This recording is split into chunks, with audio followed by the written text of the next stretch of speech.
Aktres na si Maha Salvador nanganak na sa kanilang first baby ng kanyang mister na si Rambo Nunez. Ngayong araw ng Sabado June 1 ay isang magandang balita ang ibinahagi sa publiko ng celebrity mommy na si Maha Salvador. Mula sa kanyang official Instagram account ngayon araw ay masaya itong nagbahagi ng isang madamdaming larawan ng kanilang newborn baby ng mister na si Rambo Nunez. Sa larawan na naibahagi ay makikita natin ang isang pasilip na mga paa ng kanilang anak na pinangalanan nilang mag-asawa na Baby Maria.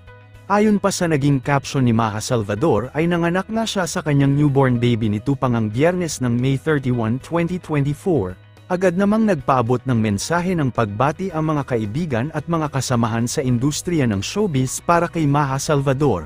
Kabilang sa mga bumati sina Maine Mendoza, Ann Curtis, Angelica Panganiban, Luis Manzano, Jessie Menjola at marami pang iba.